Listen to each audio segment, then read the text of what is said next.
Trump returns to D.C. after the collapse of his nuclear summit with Kim and tells Sean Hannity he walked away from the bad deal because he wanted everything and North Korea isn't ready to denuclearize.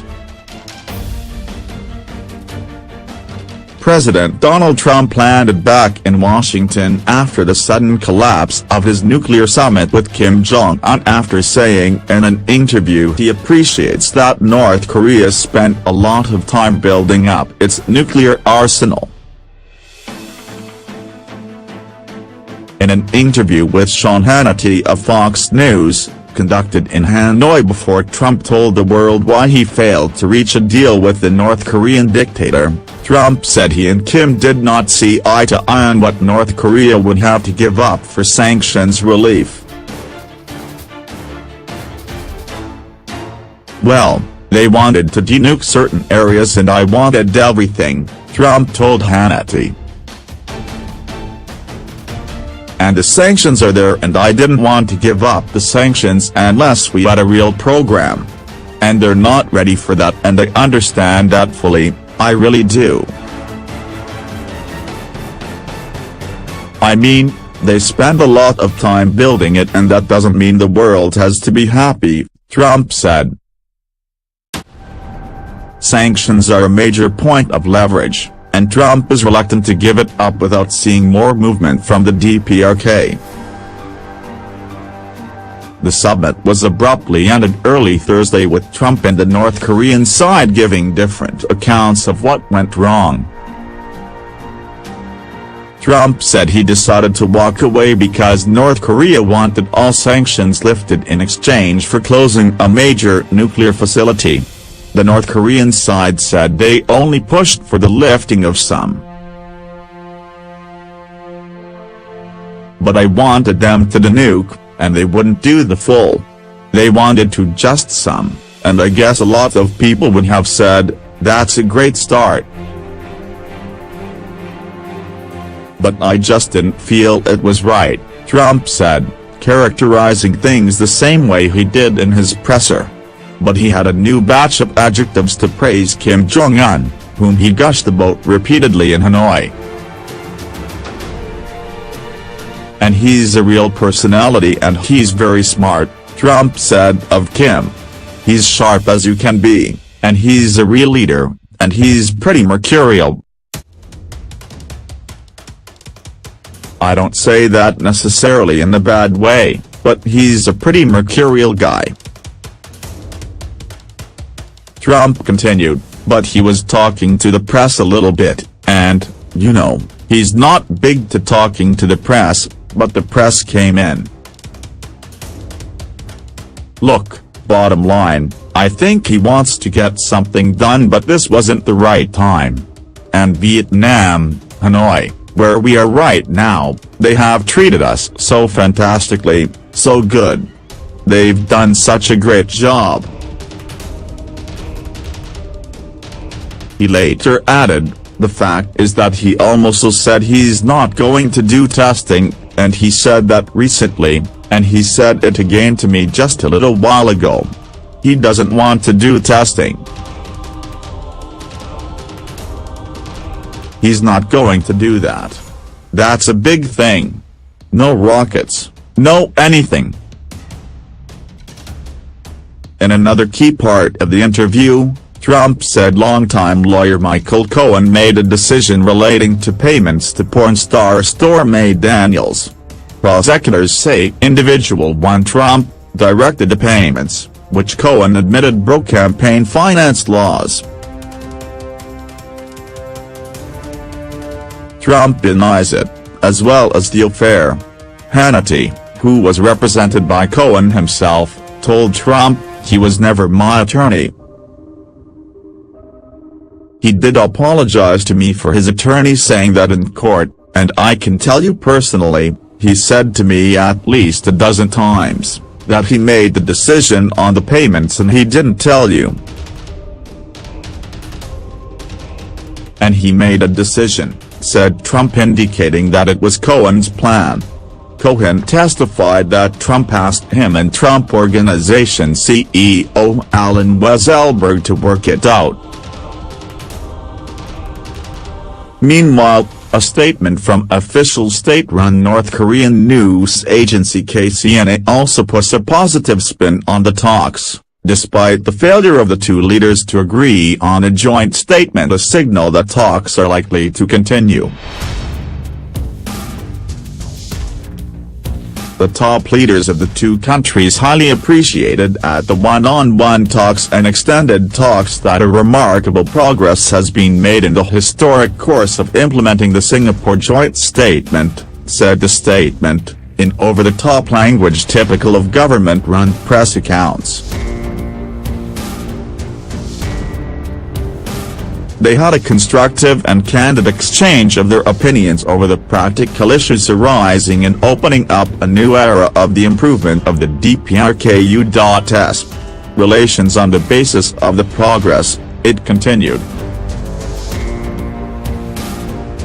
At the talks they shared the common understanding that the efforts made by the two sides and proactive measures taken by them to defuse tensions and preserve peace on the Korean peninsula and completely denuclearize it were of great significance in building mutual trust and making a fundamental turn in the decades-long bilateral relations characterized by mistrust and antagonism. The top leaders listened to each other's views on the issues to be resolved without fail at the present phase in order to carry out the joint goals specified in the Singapore Joint Statement, and had an in-depth discussion of the ways to do so. Trump walked away from a so-called bad deal with North Korea because he didn't want to make the same mistake Obama did with Iran, according to Press Secretary Sarah Sanders. She tweeted, "President Obama refused to walk away from a bad deal with Iran. President @Real Donald Trump refuses to make the same mistake with Iran, North Korea, or anybody else. President Trump will always put the safety of the American people above politics." The White House issued its first statement after North Korean officials made a rare appearance on Thursday while the president was on his way home from Vietnam to publicly rebuke him for the breakdown in nuclear talks.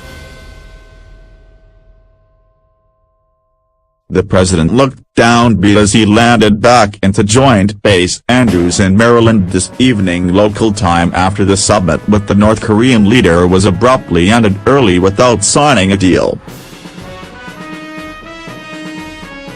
The nation that tightly controls the media its people consume and does not have any independent news agencies, allowed two top officials to appear before cameras. One of the officials even took questions in Korean after acknowledging an American reporter in English.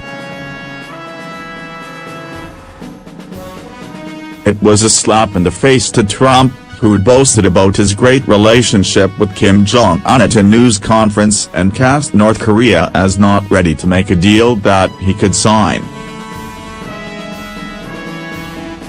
In a long statement delivered to the press in Korean, and a translator read aloud in English for Americans watching over lunch, North Korean Foreign Minister Ri Yong-ho contradicted Trump hours later at a midnight news conference. He said the country asked for partial sanctions relief in areas the authoritarian country claims are harming North Korean citizens and affecting their livelihoods. In return, Pyongyang offered to permanently close its plutonium and uranium facilities in the Yongbyon region in the presence of U.S. inspectors. He said North Korea asked the U.S. to lift sanctions corresponding with 5 United Nations resolutions adopted between 2016 and 2017. Reclaimed that his proposal was the biggest offer North Korea could make based on the current level of confidence between the country and the United States. Trump claimed Thursday that North Korea was not ready to meet the United States conditions.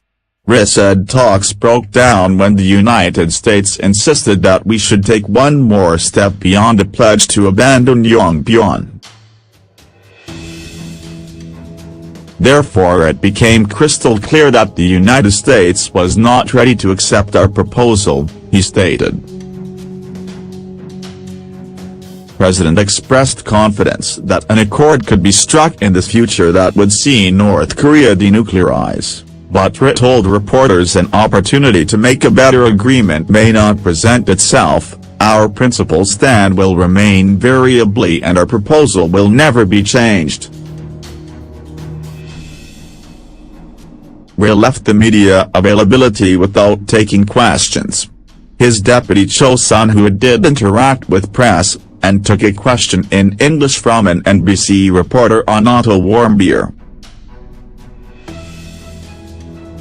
Cho declined to comment on the Ohio college student's death, however, telling a rowdy group of reporters she would only talk about denuclearization. In an interview with Fox News Channel's Hannity, filmed before North Korean Foreign Minister Ri Yong-ho's appearance, Trump said, "It didn't quite work out. I would say that I wasn't satisfied, and perhaps he wasn't satisfied. Good relationship, but I decided that this wasn't the right time to sign something. You have to be prepared to walk, and this just wouldn't have been good for our country." And, frankly, he could look at it the same way. Maybe he can look at it the same way. But we get along really well. He's a different kind of a guy, and I just said, look, this isn't going to be working. So, I have feeling something down the line will happen. And it will happen, it will be good. She proceeded to answer questions in Korean for 3.5 more minutes before she left the scrum at Melia Hotel in Hanoi that took place nearly 10 hours after the summit concluded. Trump speculated at his own presser that top leadership in North Korea did not know about the Warmbier's arrest and the student's deteriorating condition. He claimed it wasn't to Kim's advantage to send the young man, who'd been accused of taking down a propaganda poster, back to the U.S. He tells me that he didn't know about it, and I will take him at his word, the American president said.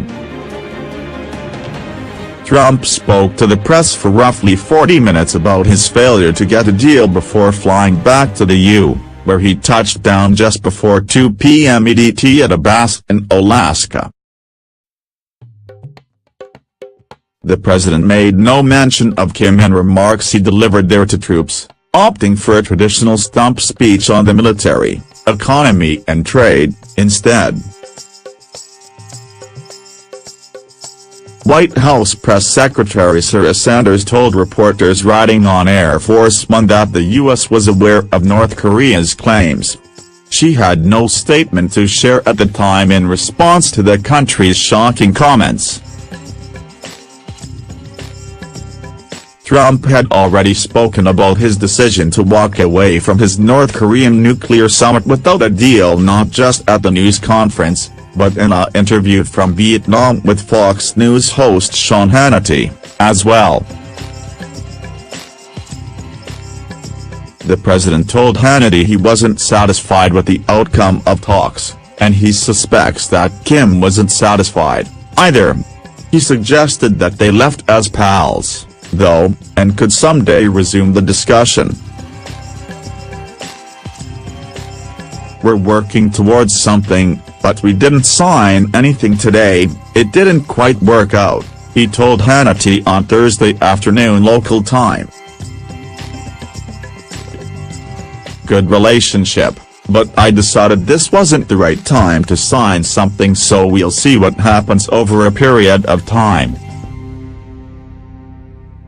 The dictator demanded that all sanctions be lifted in return for giving up only some of his nukes, the U.S. They wanted to denuke certain areas, and I wanted everything. And the sanctions are there, and I didn't want to give up the sanctions unless we had a real program," he told Hannity. "And they're not ready for that, and I understand that fully, I really do." Trump said that the final snag that caused the sudden breakdown was over sanctions and Kim's push to have all of them lifted in exchange for a concession Trump and his Secretary of State could not live with. "Sometimes you have to walk away," Trump told reporters at a press conference in Hanoi that was abruptly moved up after the stalled talks. The president expressed his hope that the two leaders would meet again, but acknowledged, "It might be soon, it might not be for a long time. I can't tell you." At home, the president received the usual cheering from Republicans like South Carolina's Lindsey Graham.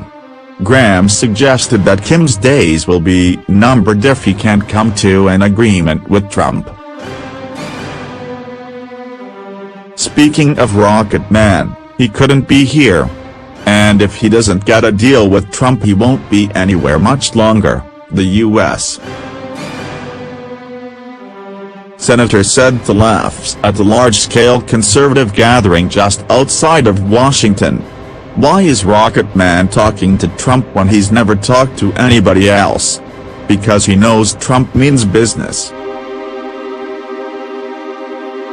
Democrats mocked the summit as amateur hour, with Speaker Nancy Pelosi touting Kim the big winner for getting the president to sit down and negotiate. "I guess it took 2 meetings for him to realize that Kim Jong-un is not on the level," Pelosi told reporters at the U.S. Capitol. The big winner, Kim Jong-un, in getting to sit face-to-face with the most powerful person in the world, the President of the United States. Other Democratic lawmakers said they were not surprised that the Republican president, whose claim to fame is his deal-making skills, could not get Kim to agree the United States' preconditions for sanctions relief. Called the summit a failure and the president who orchestrated it naive for believing that the authoritarian leader would ever hand over his nuclear arsenal. Not surprised it ended in failure. Trump just does not know what he's doing, Congressman Brendan Boyle told DailyMail.com. "We have gotten absolutely nothing out of these 2 bilateral summits, other than a photo op." Congressman Ruben Gallego, a member on the House Armed Services Committee, said the administration is either naive or so desperate for a deal that it was willing to offer North Korea something for nothing to get to this point in talks. "Korea does not intend to denuclearize," he told DailyMail.com. "It shows either the administration is naive or so desperate for a deal that they would go down this path." Representative Jim Clyburn, the number 3 House Democrat, told DailyMail.com as Trump flew back to the United States, "I don't think anybody expected the president to get a deal out of that. I don't know what he was thinking." Some legislators signaled relief that Trump had walked away, knowing what was on the table. "In some ways this might be the best possible realistic outcome from my perspective, because I was nervous President Trump would make an agreement that would be far worse than just a failed summit," Boyle said. Democratic lawmaker, who asked to speak to the Daily Mail.com on background, said, "I guess no deal is better than a bad deal." Lawmaker added what really concerned him were the president's comments on Otto Warmbier, the American student sent to a work camp who came back to the U.S. in a coma and died several days later. I was blown away by the president's quote about Otto Warmbier.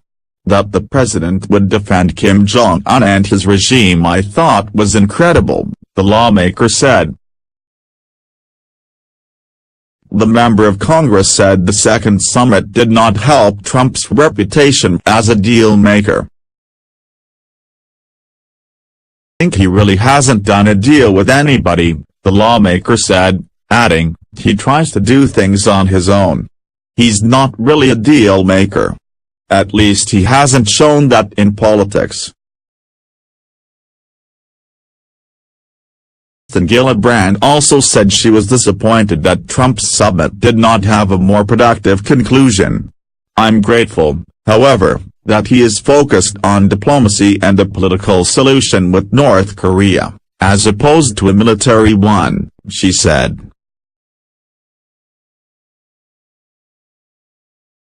"Just would hope that he would, perhaps, engage with our allies and South Korea more, so that we can reach a more productive solution."